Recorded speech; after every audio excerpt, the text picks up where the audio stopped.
Que Deus nos abençoe, abençoe os nossos lares e os nossos familiares. Hoje, dando continuidade ao estudo das obras de irmão Jerônimo, iremos abordar o capítulo 19 do livro Mensagens de Renovação, cujo título é Pagar o Bem pelo Mal. Irmão Jerônimo, ao trazer esse título no capítulo 19, nos faz lembrar de uma passagem que nós encontramos no Evangelho de Lucas, capítulo 6, versículo 27. Quando Jesus nos diz: Mas digo a vós que estáis ouvindo, amai os vossos inimigos, fazei o bem aos que vos odeiam. Então, Jesus nos faz esse convite para que a gente ame os nossos inimigos, que a gente faça o bem aos que nos odeiam. Como entender isso, né? Aí vem a doutrina espírita, que é essa doutrina consoladora, esclarecedora e libertadora, e nos ensina como nós podemos amar, de que forma amar os nossos inimigos, de que forma fazer o bem àqueles que nos odeiam. E, irmão Jerônimo, como fiel a Jesus e a Kardec e a doutrina espírita,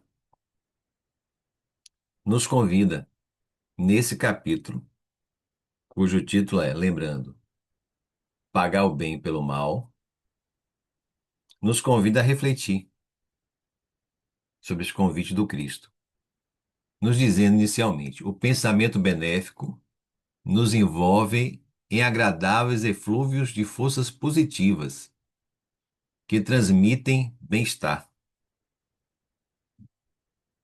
Então, ele nos chama a atenção. Pensamento benéfico nos envolve em agradáveis eflúvios de forças positivas. Da mesma forma, pensamentos malévolos nos envolvem em forças negativas, em energias negativas, que transmitem mal-estar. Então, por que que Jesus nos convida a amarmos os nossos inimigos, a fazer o bem, mesmo que nos façam mal?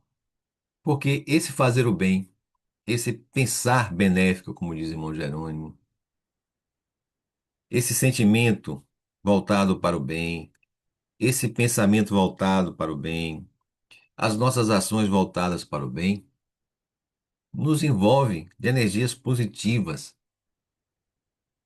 energias agradáveis, benéficas, que transmitem bem-estar inicialmente a gente. Então, ou seja, é aquela velha história, praticar o bem faz bem inicialmente a quem pratica, como praticar o mal faz mal em primeiro lugar a quem pratica o mal. É isso que Jesus está nos dizendo, é isso que o irmão Jerônimo nos convida a refletir. E aí ele segue nos falando: construir o bem é ato de amor e caridade que nos aproxima de Deus. Então, construir o bem, trabalhar no bem, vivenciar o bem, pensar no bem, é um ato de amor, é um ato de caridade, está de acordo com as leis de Deus, a lei de justiça, amor e caridade, que é aquela lei maior que envolve todas as outras. Então, quando a gente segue ou se esforça para seguir as leis de Deus, nós nos aproximamos dele. Quando a gente infringe as leis de Deus, nós nos afastamos dele. Não é ele que se afasta de nós é que nos afastamos dele. Então, vejam como é importante a vivência, a prática do bem, da caridade, do amor, que isso faz bem, claro, faz bem ao próximo, mas faz bem, em primeiro lugar, a gente. E aí, irmão Jerônimo segue: o amor é a suprema energia do universo. Essa energia que jorra de Deus para você. Porque Deus é amor. Se Deus é Pai, é o Criador de tudo e de todos, o universo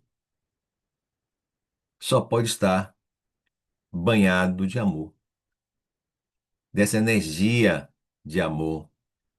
Agora, nós, com nossos maus pensamentos, maus sentimentos, ações negativas, é que criamos essa energia negativa, ruim, que nos envolve às vezes. Que Deus sempre, sempre nos convida pelo amor. A dor é uma opção nossa, pelas nossas más escolhas. É isso que ele está dizendo, irmão Jerônimo.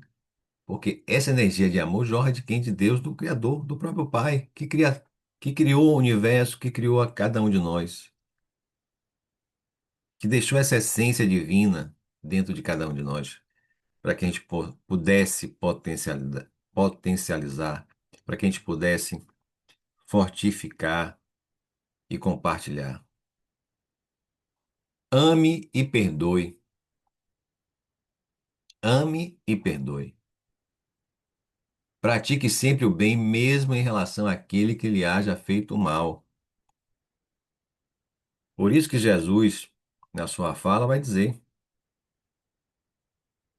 que a gente ame não só os amigos, aqueles que nos fazem bem, mas que a gente busque amar também aqueles que nos fazem mal. Mas de que forma eu posso exercitar esse amor? A energia não vai ser a mesma que a gente tem em relação àqueles que nos amam, com aqueles que a gente tem uma boa relação. Mas não vai ser por isso que a gente não vai buscar vivenciar, praticar o amor. Porque o amor em relação aos nossos chamados inimigos, desafetos,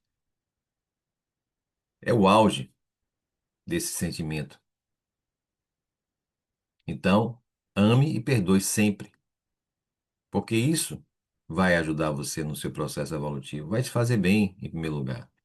E você não vai ser um empecilho, como diz o próprio Evangelho, segundo o Espiritismo. Amar os nossos inimigos é não guardar ressentimento, mágoa, desejo de vingança e não ser um empecilho para a reconciliação. Então, quando você ama e perdoa, você cria pontes para que você possa se reconciliar com seu irmão, para que seu irmão possa se reconciliar com você. Mas quando você não ama, você não perdoa, você cria barreiras que dificulta essa reconciliação e, consequentemente, dificulta a sua evolução e a evolução do seu irmão. Então, ame sempre. Ame e perdoe sempre, como Jesus disse para Pedro, quando Pedro questionou: quantas vezes eu devo perdoar? E Jesus respondeu: 70 vezes 7. Ou seja, sempre.